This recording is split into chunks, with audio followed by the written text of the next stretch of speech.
Hello everybody, this is Pianist15, and this is my submission for SGDQ 2020.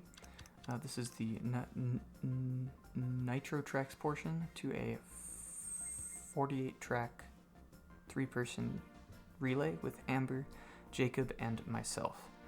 A couple things to get out of the way before I begin the run. Before I begin watching back the run, rather. This is post-commentated. First of all, if you haven't noticed already, I have a bit of a stutter at times. Hopefully that won't get in the way too much while recording commentary for this right now. But in the actual event, when I will most likely be completely nervous out of my mind, Amber and Jacob might pick up more of the commentary for me. Because, yeah, as you will probably see in the commentary for this, there are times where I just can't get everything out that I want to get out in time. Alright, and I'd also like to just go over a couple of pieces of basic tech of the mechanics of the game before I get going, because I find it's difficult to keep up with exactly what I'm doing as well as why I'm doing it during the run, because there's just a lot going on at times. But the first thing that most people who have played Mario Kart before will be aware of is mini turbos. While drifting in this game, you can charge one of 3 levels of mini turbos, which give you a boost after being released. There's blue, orange, and purple are the 3 tiers of those. Each one gives you a successively longer and faster boost, and they're called a mini turbo or MT, super mini turbo or SMT, and an ultra mini turbo or UMT for short, which is mostly what I'll refer to them as for the rest of this run. And then also I should mention that I'm using an outside drifting bike rather than an inside drifting bike, or a kart is what I'm using, as opposed to an inside drifting bike. Outside drifting is much better for most courses in this game, so yeah, gotta go fast. So outside drifting is what wins out for me anyway. There was one final thing, brake drifting, that's it.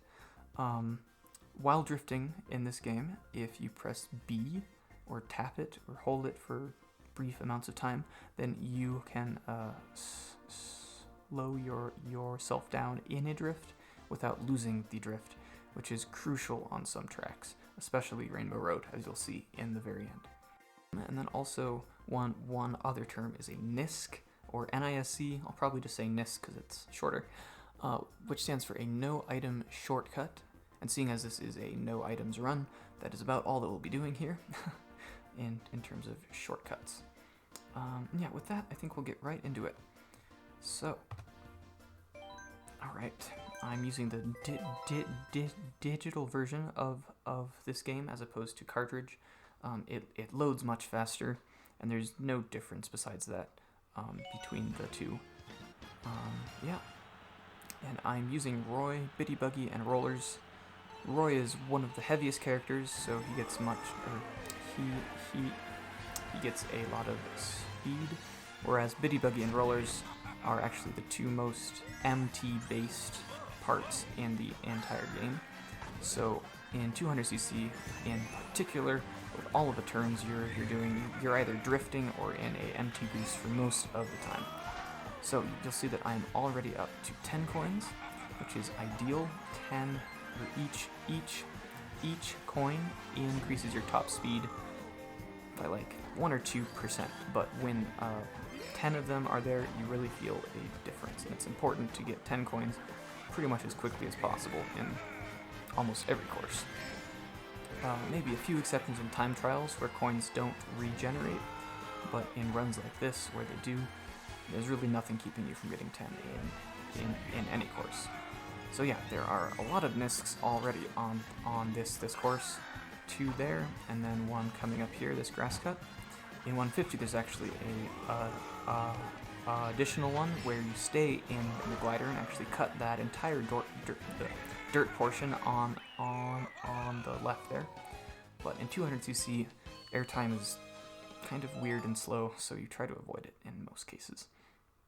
On to Water Park now. There's a couple inconsistent things about this track that I'm not a huge fan of. The stairs right at the start are one example of this. It seems completely random whether or not you get low air or high air or what air. That was okay, but then Larry bumped me, or Iggy. I'm not 100% sure on all the Koopalings, to be honest. Roy is my boy, and that's all that I care about. Alright. So, but yeah, again, trying to get through 10 coins as quickly as possible. I missed that one there. There is a backup coin here, so as long as I only miss one, it's fine. But I missed that one too, so we are down a single coin. But missing a coin like that usually only costs maybe 0.1 or 0.2 seconds, so it's something for sure, but nothing to be too concerned about. But besides that, this course is all about taking turns tight, not drifting everywhere. Oh yeah, one interesting thing about this course is that on the glider at the very end you don't trick, and that is because there's a variety of different speeds that each combo has. Let's see, land, water, air, and then anti-grav. And air, being glider time, is not affected by coins. So once you have 10 coins, it's actually faster to try to land a bit sooner if possible. And pressing R, the drift and trick button, right after going off of a glider ramp, actually decreases your air time. It makes you sink faster. No one really has any idea why.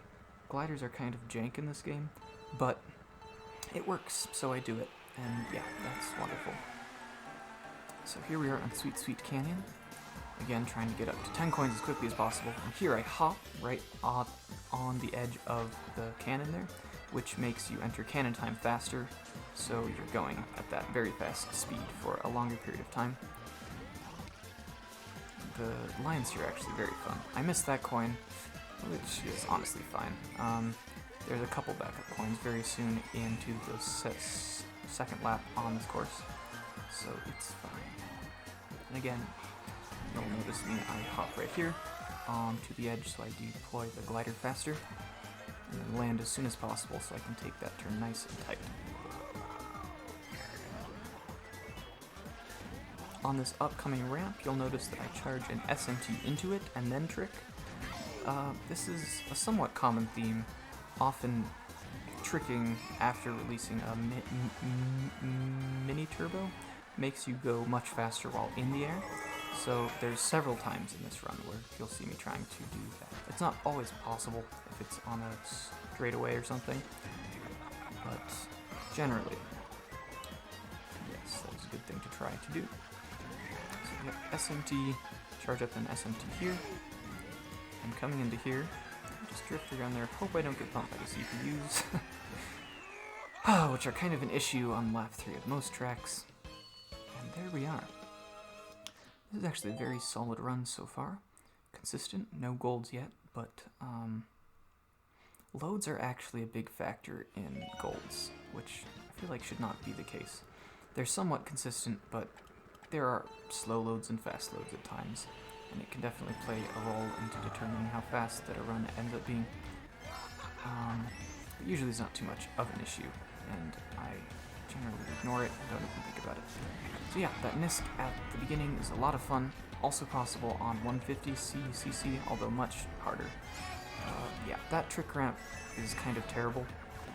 You often get random air, and it bumps you over the spot where you can trick, so you can't trick, and that's that. However, it doesn't lose too much time, so I just deal with it. Maybe 0.1 at the most per lap that I don't make it. Yes. Ooh, now would definitely be a good time to talk about soft drifting. Soft drifting is when you hold the joystick in such an angle where you charge the mini turbo at the maximum possible rate while still not turning at the maximum possible angle. So basically slightly up or down from right or left.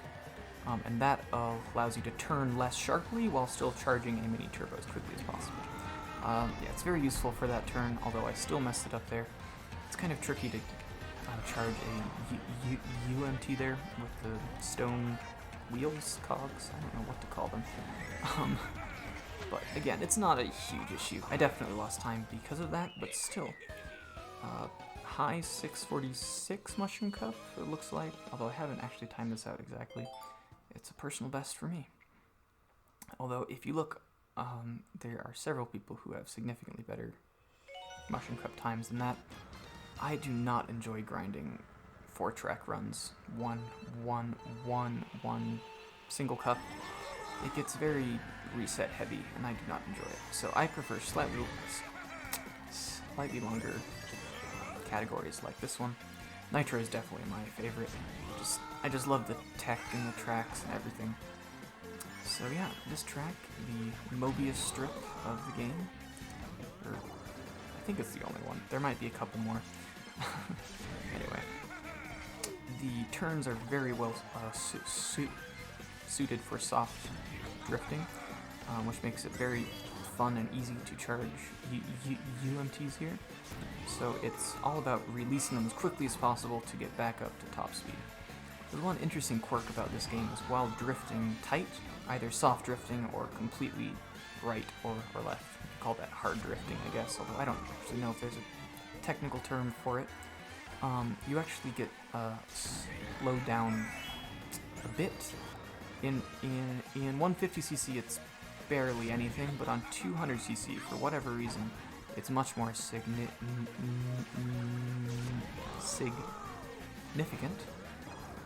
which means that it's very much to your advantage to either release MTs as soon as possible, or even in some cases not even charge the next level of MT if it would mean having to soft drift or hard drift at some point. You'll see that here in Toad Harbor, especially on, I believe, the second and third laps. This is a very technical course. There's a lot of, there's a lot of tricks. First of all, I'm looking back here to see where Dry Bones is going. Oftentimes a second place computer player can just drive into you while you're going for that beginning grass cut. Yeah, the route up here is much faster. I don't trick there, because otherwise I would shoot into the wall completely, and there's nothing you can do about it, so drifting is much better. Anyway, here, that was actually a UMT, although it was the first frame, so it didn't appear purple, but you could tell because of the length of the boost. So here is a relatively new addition, at least for me, to this category, that boost cut over the water, or the ramp boost ramp cut. There we go, got my word order right there. So yeah, here is one example of where I don't charge a UMT because it's faster to not soft drift. It's such a long turn that soft drifting would just completely destroy your top speed. Here is probably the biggest mistake of the run, either that or on Mount Wario, but we'll get to that when we get to it. I took it a bit too tight, hit the fence, which bumped me into the box, and I still made it, but it definitely sucks. Especially because at the very end there is a cycle-dependent cut that I go for. At the very end, the trolleys are in the way on laps 1 and 2.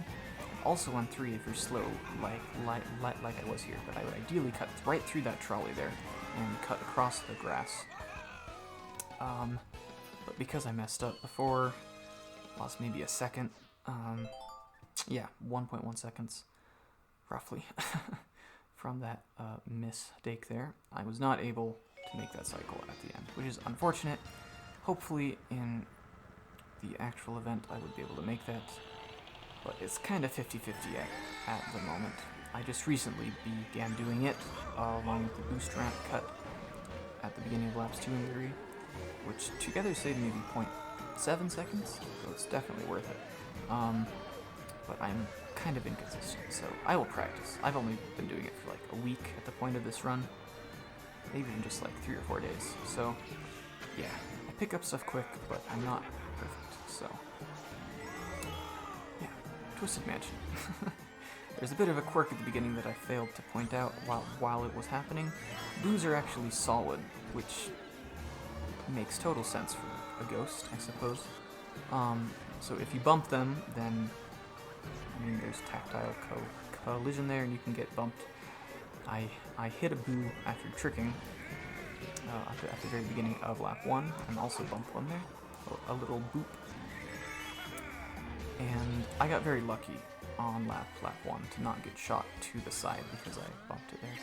But yeah, here's very, very good pace. I was able to make that two trick cycle on lap 3, which I think is the first time I've ever done that. So yeah, here's another example of gliders being jank though. The transition from anti-grav to regular gravity in the glider is just, it's really weird and very unintuitive, so it's strange. But nonetheless, I believe I still golded this? We'll see. Yes, I believe the double trick on lap 3 was what allowed that to be possible. Otherwise, I think that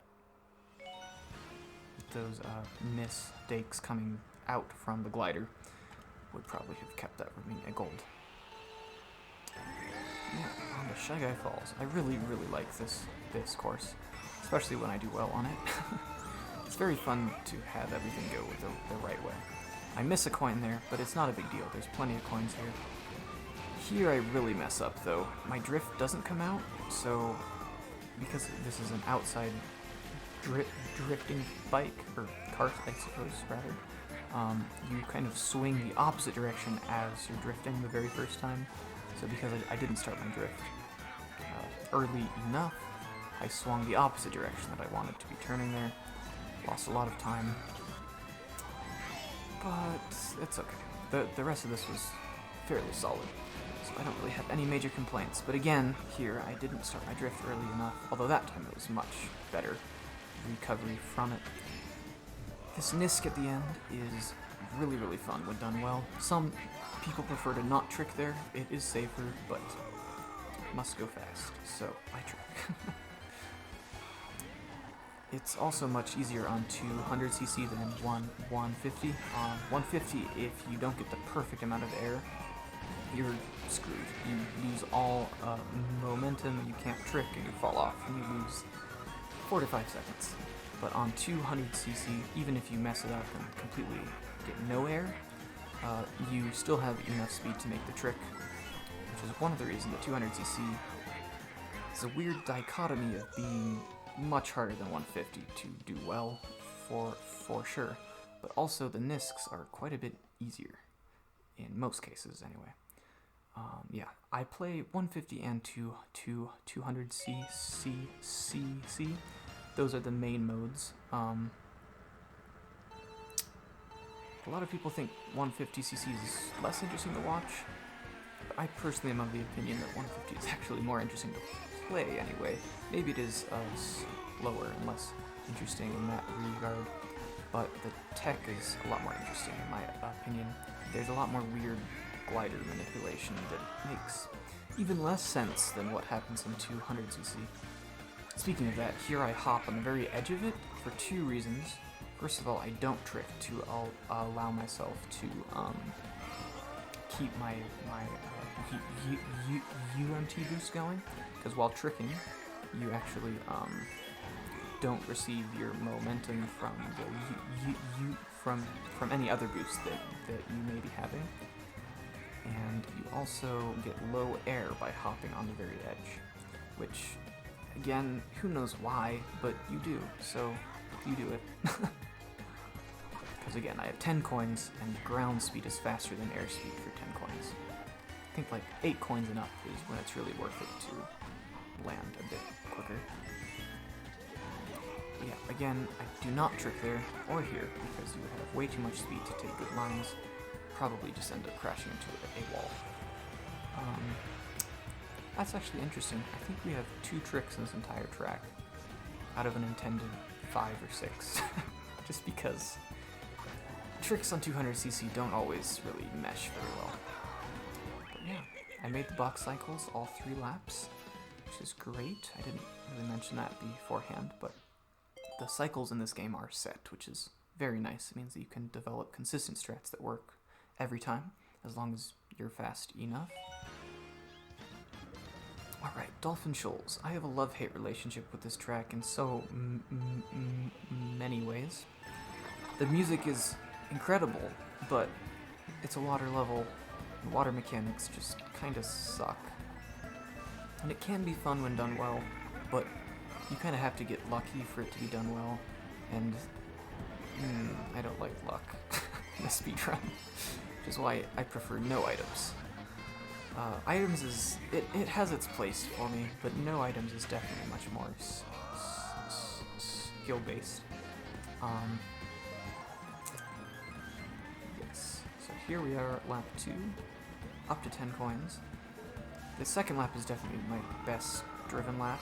I got the lucky air there, a little bounce there.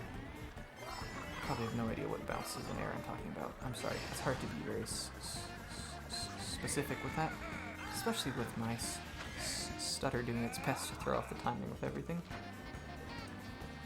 Alright, lap 3 was not quite as clean, unfortunately. Yeah, you'll see it here. I'm not quite sure what I was thinking, to be honest. I held down and then couldn't make it back up, so I hit the dirt. And that lost a significant amount of time. I think it was like 0.6 or 0.7. And yeah, that's most of the time that I accrued from the rest of the tracks. But finished off okay, and there we are. As long as it's nothing terrible, I'm honestly okay with it. I have not practiced this track as much as I probably should have, because, again, it's a water level, I don't enjoy it, and at times there's things that they're out of my control. So at the very beginning here, I do a very tricky drift.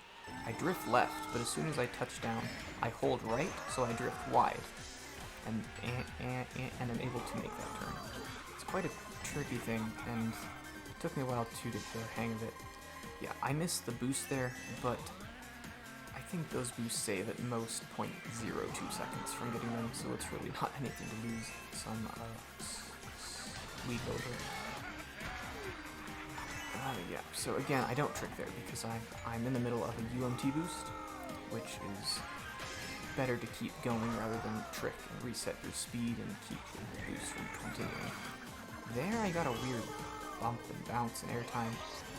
Actually, I have no idea what happened, so I'm a little thrown off by that, and I take some wide turns, especially this one here. I charge that SMT very slow. But coming into here, I don't trick, but I do press R right after leaving the boost for the glider ramp in order to get less air. It's kind of interesting. We have many methods for lowering the airtime from gliders. Either hopping on the edge or tricking after, or pressing the R button after. It's the same button as tricking. I'm not really sure why we do either one way or the other, but as I keep saying, gliders are strange. Even the very top time trial players don't really understand how they work. I've talked to a couple of them, Doodle and Alberto, Royal, others. There's many others that are just incredible at the game, much better than I'll ever be. They just tell me that they just do it because it's faster, not because they have any idea how it works. But yeah, on to Mount Wario. This is an awesome track, the first of the section tracks. Actually, the only section track in Nitro. Rather than doing 3 loops around a single course, we do 3 sections down the entire mountain. So yeah, here there's a NISC, but Nintendo thought too little of us. We can actually cut up way more than they thought. So we just ignore that little ramp. This is the fastest route also. It's a little tricky to take, but it's much faster than any other route there. And again, it's very important to know when to trick and when to not trick, because if I had tricked on those ramps back there, it would have not ended well for me. Coming up here, we have a NISC that you literally just hop through, and it's way faster than going around, especially on 200. Here again, you do not want to trick on any of those logs. This is a terribly designed track section, in my opinion. It's way harder than anything else, very inconsistent. Yeah, my drift didn't come out there, so not really sure what to say about that. And then my trick was weird there, didn't give me the boost, so Oh yeah, the ending of this track was not pretty, as good as the first half was. Oh yeah, even at the end here, I think. Ideally, you can just drift right over this, but I caught a little bit of off-road, so I got sucked into the wall. Lost a bit more time, so yeah, there's a lot of time saved to be had here. Yeah, that's probably my biggest regret from this run, was not doing that track better. But there's only so much that you can really do. It's inconsistent at times. Super bounce is coming up here.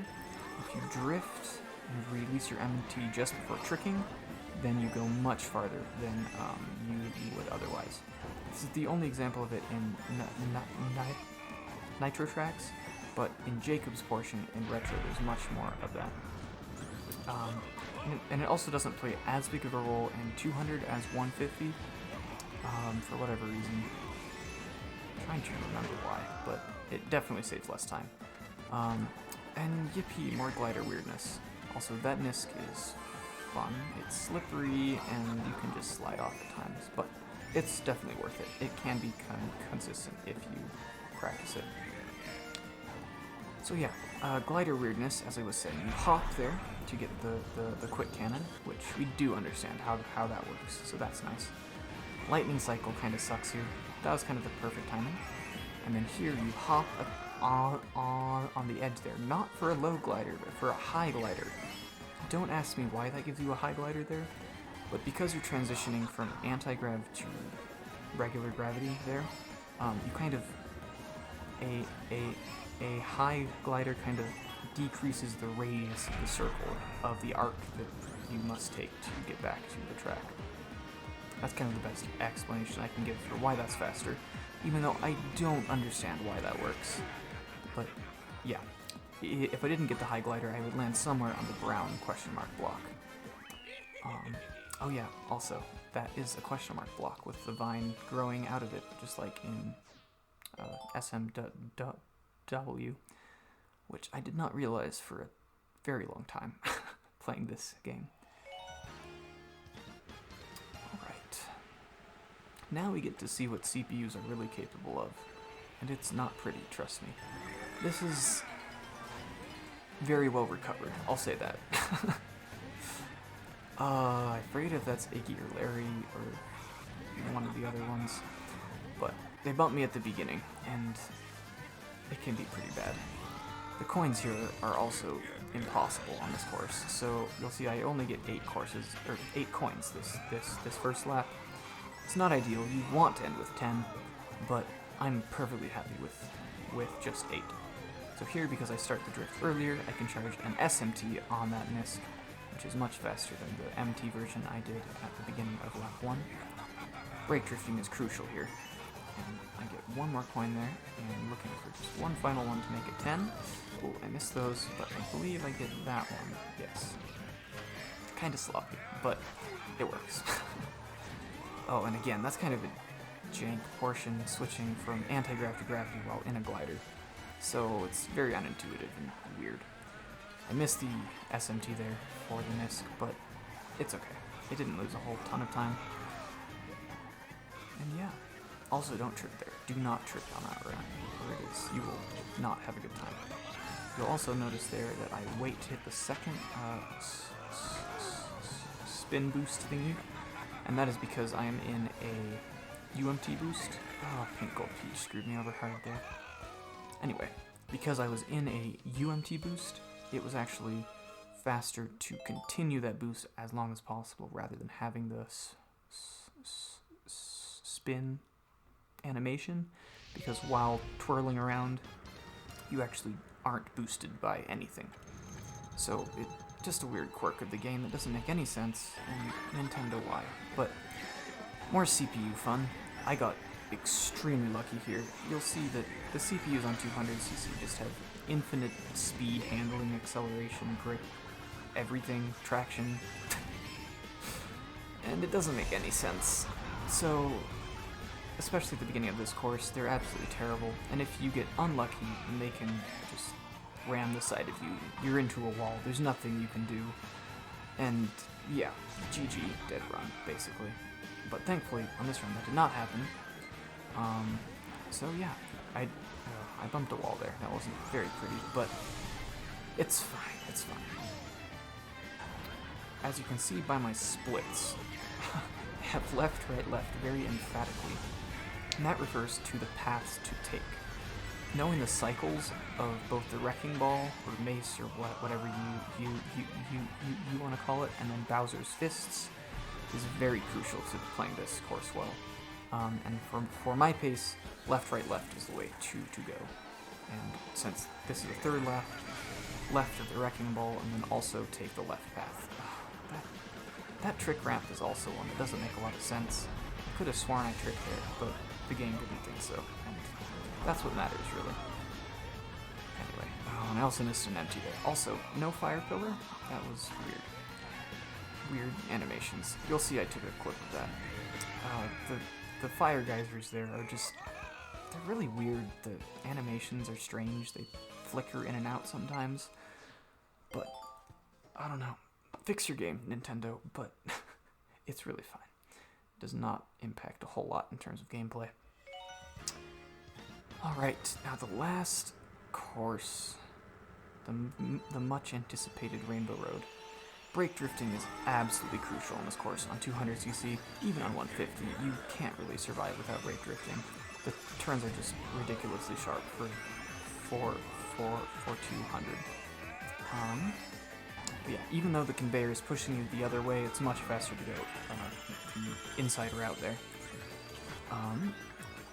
You try for a quick glider there, or a quick cannon rather, but it's a weird one, and I don't think I get it any of the 3 laps here, but that's fine. Alright, I missed an MT there. By this point I was absolutely terrified, because the path switch Nisk is... I'm not very good at it, or at least I wasn't then. I practice it since, and I will practice it more, but I think in my previous world record, which is the current splits I'm running against here, I fell off right here, because, and I almost did it again actually, that was, yeah, heart-stopping. But it's kind of a blind angle, and you really have to just know where you're going. So, because of this, I knew I had a lot of time to save here, roughly 3 seconds, even though my PB and best splits would lead you to believe only 2 seconds. My gold is not very good, so I'm playing it very safe, but that's worth it, in my opinion, on the very last course. So it definitely is tricky, and there's lots of room for error. Now for the final heart attack of the run. Ah, Mario! Or Shy Guy, whoever that red guy was. I didn't fall off though, even though that scared me out of my mind during the run. Lakitu just respawned in the worst place. But anyway, that is my run. It is current world record. No one is really that close right now to beating this, although Doodle could definitely do it if he tried hard enough. But yeah, I really love this category, and I hope it makes it into SGDQ. Thanks for watching.